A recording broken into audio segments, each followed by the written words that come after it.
Good morning class. How is it going? How are you all? Welcome to my channel Deepa's Education Adda. Current इलेक्ट्रिसिटीच्या या भागामध्ये आपण पाहणार आहोत व्हीटस्टोन्स metre bridge. याआधीही आपण व्हीटस्टोन ब्रिज नेटवर्क या लेबलिंग खाली एक सर्किट पाहिलेलं आहे. तुम्हाला माहित आहे की त्यामध्ये 4 रेजिस्टर्स होते, R1 R2 R3 R4. 4 junctions होती, A B C D. समोरासमोरील 2 जंक्शनच्या अक्रॉस सेल कनेक्ट केली होती. A आणि C च्या अक्रॉस सेल कनेक्ट केली गेली होती. B आणि D च्या अक्रॉस गॅल्व्हनोमीटर कनेक्ट केला गेला होता. आज आपण ह्याच सेम सायंटिस्टने दिलेला मीटर ब्रिज पाहणार आहोत. बघा, व्हीटस्टोन ब्रिज नेटवर्कचाच प्रॅक्टिकल फॉर्म म्हणजे व्हीटस्टोनचा मीटर ब्रिज आहे. ठीक आहे. मीटर ब्रिज का म्हणायचं सांगते मी तुम्हाला. करंट इलेक्ट्रिसिटीच्या जो 4 नंबरचा व्हिडिओ आहे त्या व्हिडिओमध्ये मी तुम्हाला व्हीटस्टोन्स मीटर ब्रिज शो केलेला आहे. तुम्हाला दाखवलेला आहे कसा तो वुडन बोर्ड आहे की ज्यावर 1 मीटरची वायर फिक्स केली गेली होती आणि तो वर्क कसं करतो याबद्दलचा टॉक मी या आधीच्या व्हिडिओमध्ये केलेला आहे. तर आता आपण बघूयात की ह्या व्हीटस्टोन मीटर ब्रिजचं प्रिन्सिपल काय. सेम सायंटिस्ट मी म्हणते की चार्ल्स व्हीटस्टोनने दिलेलं ब्रिज नेटवर्कचं प्रॅक्टिकल फॉर्म म्हणजे काय आहे तर व्हीटस्टोनचा मीटर ब्रिज आहे. बघा, when 4 resistances are connected to the sides of equilateral galvanometer and battery are connected across the diagonal, then it is called Wheatstone's metre bridge. ज्या प्रिन्सिपलवर तो काम करतो ते आहे, if the 4 resistances are adjusted in such a way that there is no flow of current through the galvanometer, then bridge is said to be balanced bridge. बघा, जो bridge network होता त्याच्यामध्ये सुद्धा आपण पाहिलं की बी आणि डी पॉईंटचं पोटेन्शियल ज्यावेळेस सेम होतं त्यावेळेस बी पासून डी कडे करंट फ्लो होत नाही आणि गॅल्व्हनोमीटर नल डिफ्लेक्शन शो करतो.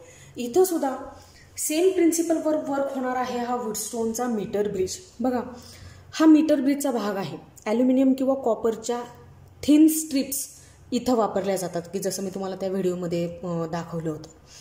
इथं एक पॉईंट आहे ज्याला आपण म्हणतो ए आणि इथं एक पॉईंट आहे ज्याला आपण म्हणतो सी. पॉईंट म्हणजे ते सर्किटमधले काय असतील ते जंक्शन्स असतील. या दोघांच्या मध्ये आपण 1 मीटरची वायर कनेक्ट केलेली आहे. म्हणूनच ह्या सर्किटचं नाव आहे व्हीटस्टोन्स मीटर ब्रिज. मग बघा काय काय केलंय. इथं ए आणि बीच्या मध्ये एक रेजिस्टन्स कनेक्ट केला गेला आहे, अननोन रेजिस्टन्स. अननोन आहे म्हणून मी त्याला एक्सने रिप्रेझेंट करते. हा जो दुसरा गॅप आहे त्याच्यामध्ये तुम्ही बघाल की रेजिस्टन्स बॉक्स कनेक्ट केला गेला. हा जो सिम्बॉल आहे ना तो रेजिस्टन्स बॉक्स आहे. रेजिस्टन्स बॉक्स म्हणजे रेजिस्टरचाच एक टाईप आहे. 2 टाईपचे रेजिस्टर्स असतात. एक असतो फिक्स्ड रेजिस्टर आणि दुसरा असतो व्हेरिएबल रेजिस्टर. तर ज्याचा वापर करून आपल्याला सर्किटमधला रेजिस्टन्स व्हॅरी करता येतो तो म्हणजे काय तर व्हेरिएबल रेजिस्टन्स आणि त्यापैकीच एक आहे हा रेजिस्टन्स बॉक्स. म्हणजे रेजिस्टन्स बॉक्सने तुम्हाला सर्किटमध्ये डिझायरेबल रेजिस्टन्स चेंज करता येणार आहे. हा रिओस्टॅट की ज्याला 3 टर्मिनल आहेत, हे त्याचं एक फिक्स टर्मिनल, हे त्याचं 2 नंबरचं फिक्स टर्मिनल आणि हे त्याचं 3 नंबरचं. रिओस्टॅटमध्ये 2 फिक्स टर्मिनल असतात. त्यापैकी बघाल तुम्ही एक सर्किटमध्ये कनेक्ट केलं गेले आणि एक काय आहे तर तसं सोडून दिलेलं आहे, सर्किटमध्ये कुठंही कनेक्ट केलेलं नाही. आणि जे शिल्लक राहिलेलं टर्मिनल आहे त्याला आपण व्हेरिएबल टर्मिनल म्हणतोय आणि ते व्हेरिएबल टर्मिनल इथं या कॉपर स्ट्रीपवरती ह्या सी पॉईंटपाशी आपण काय केलेलं आहे, कनेक्ट केलेलं आहे. ठीक आहे. मग 1 मीटरची वायर कनेक्ट केली आपण. ए पासून सी पर्यंत 1 मीटर म्हणजे 100 सेंटीमीटरची वायर कनेक्ट करतोय आणि म्हणून मग आपण या सर्किटला काय म्हणतोय तर मीटर ब्रिज म्हणतोय. ए पॉईंट पासून अजून एक वायर निघाली की जी सेलच्या पॉझिटिव्ह टर्मिनल पाशी कनेक्ट झाली. सेलचं निगेटिव्ह टर्मिनल प्लग कीला कनेक्ट केलंय. प्लग की तुम्हाला माहित आहे it acts as a switch सारखं काम करते. की प्रेस केलेलं असेल तर याचा अर्थ सर्किट स्विच ऑन आहे आणि सर्किटमधून करंट फ्लो होतोय. की प्रेस केलेली नसेल तर याचा अर्थ असा आहे की सर्किट स्विच ऑफ आहे आणि सर्किटमधून करंट फ्लो होणार नाही. आणि या प्लग कीचं दुसरं टर्मिनल कुठं जोडलेलं आहे तर रिओस्टॅटच्या पहिल्या टर्मिनलला. ठीक आहे. इथं बघा, ह्या बी आणि ह्या डी पॉईंटच्या दरम्यान हे बघा हा बी पॉईंट आहे. इथं बी पॉईंटपासून एक वायर निघाली, गॅल्व्हॅनोमीटरला कनेक्ट झाली, गॅल्व्हॅनोमीटरपासून दुसरी वायर कुठं जाते तर पॉईंट डीला जाते.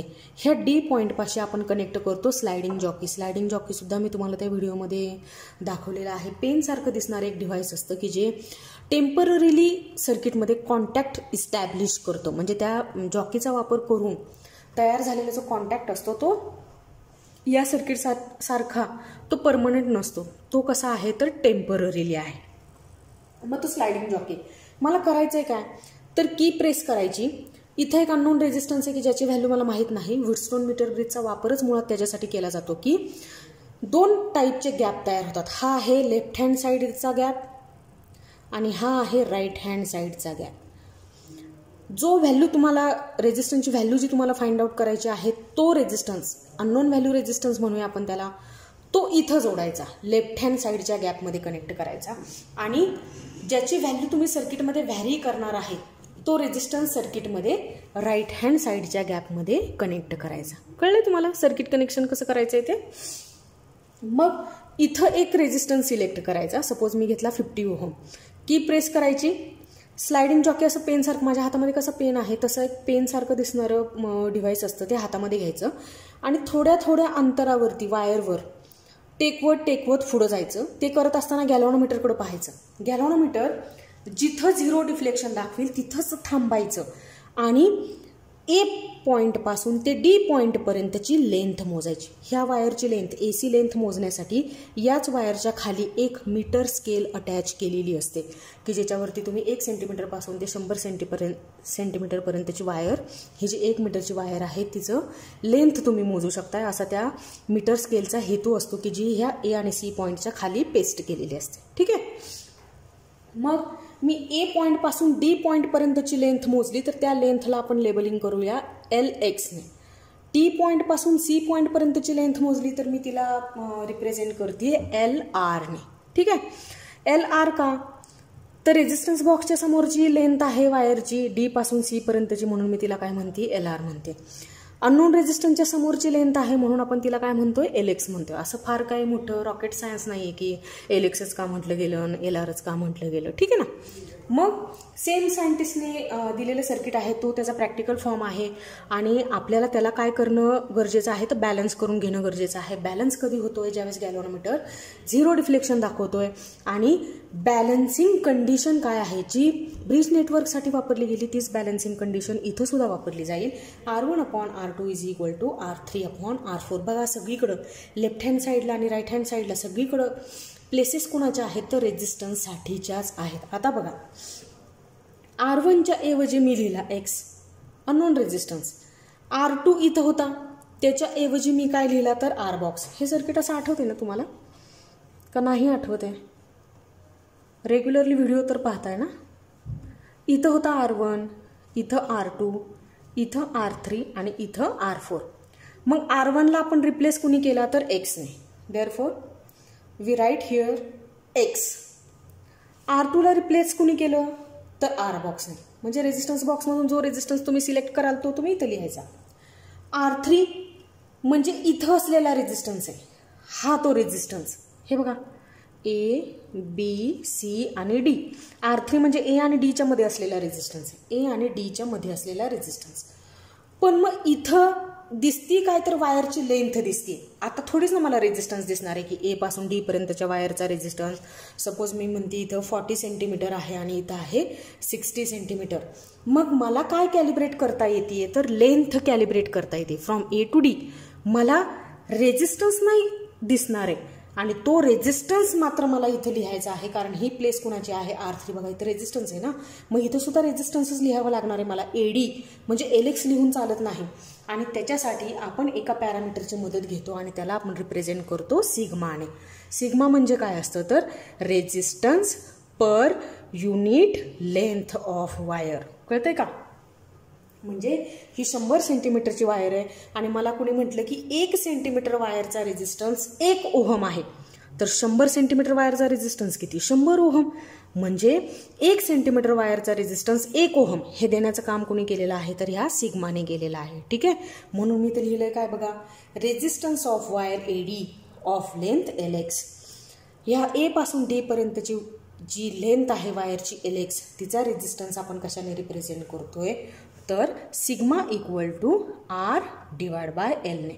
मग आता रेजिस्टन्स लिहायचा आहे ना म्हणून R इज इक्वल टू काय होईल सिग्मा इंटू L. मग इथं A पासून D पर्यंतची लेंथ ना म्हणून मी इथं काय लिहिल तर LX. हो की नाही. मग बघा बरं resistance of wire AD of length LX A पासून D पर्यंत की ज्या वायरची लेंथ आहे LX तिचा रेजिस्टन्स मी कसा लिहिल सिग्मा इंटू LX.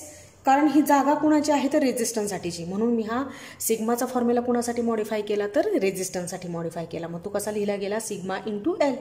इथं A पासून D पर्यंतचीच लेंथ लिहायची होती म्हणून मी लिहिला LX. इथं पण तसंच resistance of wire DC of length LR. आता उरलेली 100 सेंटीमीटरमधून 40 सेंटीमीटर गेले म्हणजे शिल्लक किती राहिले 60 सेंटीमीटर. हो की नाही. कारण वायर किती मीटरची आहे तर 1 मीटरची म्हणजे 100 सेंटीमीटरची म्हणजे D पासून C पर्यंतची जी वायरची लेंथ आहे की जिला तुम्ही रिप्रेझेंट करताय LR ने तिचा रेजिस्टन्स मी इथे लिहील resistance of wire DC of length LR. मग मी इथे कसं लिहिलं बघा लेफ्ट हँड साईड तशीच x upon R box is equal to sigma into LX upon sigma into LR. Sigma sigma cancel out होतो आणि मग शिल्लक काय राहील x upon R box is equal to LX upon LR. आणि मग तुम्हाला काय फाइंड आउट करायचं तुम्ही मीटर ब्रिज तयार कशासाठी केला तर तुम्हाला अननोन रेजिस्टन्स फाइंड आउट करायचा होता. जो रेजिस्टन्स तुम्हाला फाइंड आउट करायचा आहे तो तुम्ही कुठं कनेक्ट करायचा मीटर ब्रिजच्या लेफ्ट हँड साईडमध्ये कनेक्ट करायचा. आणि मग फॉर्म्युला असा तयार झाला x equal to R box into LX upon LR. म्हणजे इथं तुम्ही वायरची लेंथ ठेवायची ADची लेंथ इथं ठेवणार D पासून C पर्यंतची लेंथ तुम्ही इथं ठेवाल. रेजिस्टन्स बॉक्समधून मी म्हटलं की 50 ओम काढूया तर तो 50 तुम्ही इथं ठेवणार आणि मग तुम्हाला कशाची व्हॅल्यू मिळेल तर अननोन रेजिस्टन्स ऑफ वायरची अननोन रेजिस्टन्सची तुम्हाला काय मिळेल तर व्हॅल्यू मिळेल आणि जी कशामध्ये तुम्ही कॅलिब्रेट कराल तर ओहममध्ये. ठीक आहे कळलंय तुम्हाला. मग बघा ह्याच व्हीटस्टोन मीटर ब्रिजचा वापर एखाद्या गॅल्व्हनोमीटरचा रेजिस्टन्स फाइंड आउट करण्यासाठी सुद्धा केला जातो की जी केल्व्हिनने सांगितलेली मेथड आहे म्हणून आपण हिला केल्व्हिन्स मेथड असं सुद्धा म्हणतो. म्हणजे बघा सेम प्रिन्सिपलवरती वर्क होणारी अशी ती मेथड आहे आणि केल्व्हिन नावाच्या सायंटिस्टने केलेलं काम आहे की फक्त अननोन रेजिस्टन्सच्या जागेवरती त्या केल्व्हिनने काय कनेक्ट केला तर गॅल्व्हनोमीटर कनेक्ट केला. बघा इथं गॅल्व्हनोमीटरचा रेजिस्टन्स फाइंड आउट करता येतोय का हे त्याला पाहायचं होतं आणि त्याने ते करून बघितलं आणि त्याचं उत्तर आलं हो की गॅल्व्हनोमीटरचा रेजिस्टन्स सुद्धा मीटर ब्रिजचा वापर करूनच त्याला फाइंड आउट करता आला. ठीक आहे तर आता आपण बघूयात केल्व्हिन्स मेथड. बघा आता आपण पाहतोय केल्व्हिन्स मेथड. सेम मीटर ब्रिज दिसतोय कुठं काही फरक दिसतोय का तुम्हाला. रेजिस्टन्स बॉक्स आहे रेजिस्टन्स बॉक्स कनेक्ट केलेला आहे रिओस्टॅट आहे प्लग की आहे सेल आहे. सेलची पोलॅरिटी सुद्धा सेम आहे पॉझिटिव्ह निगेटिव्ह टर्मिनल बघा मगाच्या सर्किटमध्ये आणि आत्ताच्या सर्किटमध्ये. ए आणि डी मध्ये जी लेंथ होती की जिला मी LX ने रिप्रेझेंट करत होती ती फक्त काय दिसते तर LG अशी दिसते. D पासून C पर्यंतच्या लेंथला मी मगाशी सुद्धा LR म्हटलं होतं आणि आत्ता सुद्धा कशाने रिप्रेझेंट करते तर LR नेच रिप्रेझेंट करते. इथं जो गॅल्व्हनोमीटर होता ना तो मात्र आपण काढून टाकलेला आहे कनेक्ट केलेला नाही. ठीक आहे कारण मी सांगते तुम्हाला इथं लेफ्ट हँड साईडला अननोन रेजिस्टन्स होता त्याच्या जागेवरती आपण काय ठेवलेलं आहे तर गॅल्व्हनोमीटर. का तर ह्याच गॅल्व्हनोमीटरचा मला काय फाइंड आउट करायचं आहे रेजिस्टन्स फाइंड आउट करायचा आहे. ठीक आहे मग बघा इथं कनेक्ट केलेला गॅल्व्हनोमीटर की ज्याचं काम असतं नल डिफ्लेक्शन दाखवणं सर्किट बॅलन्स झालेलं आहे ब्रिज बॅलन्स झालेला आहे हे दाखवणं. ते सेम काम हा गॅल्व्हनोमीटर करतो. म्हणजे इथं कनेक्ट केलेल्या गॅल्व्हनोमीटरने आणि इथं कनेक्ट केलेल्या गॅल्व्हनोमीटरने आपल्याला सेम डिफ्लेक्शन दाखवली असती.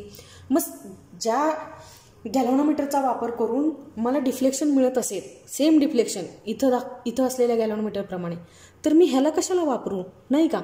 तर हा गॅल्व्हनोमीटर माझे दोन्हीही कामं करतो. या गॅल्व्हनोमीटरचा रेजिस्टन्स मला फाइंड आउट करायचा आहे तर तो माझा फाइंड आउट करून होतो प्लस हे सर्किट बॅलन्स झाला आहे का नाही हा ब्रिज बॅलन्स झाला आहे का नाही हे दाखवण्याचं काम कोण करतो तर हाच सेम गॅल्व्हनोमीटर करतो. म्हणजे आपण डिफ्लेक्शन आता कोणावरती बघणार आहोत तर गॅल्व्हनोमीटरवरती. एक गोष्ट लक्षात ठेवायची केल्व्हिन्स मेथडमध्ये गॅल्व्हनोमीटर कधीही नल डिफ्लेक्शन किंवा झिरो डिफ्लेक्शन दाखवणार नाही. आपल्याला हे रिओस्टॅटचा वापर करायचा आणि हा गॅल्व्हनोमीटर काहीतरी डिफ्लेक्शन दाखवतो. की प्रेस केल्यानंतर तुमच्या लक्षात येईल की हा गॅल्व्हनोमीटर 0 काही दाखवणार नाही.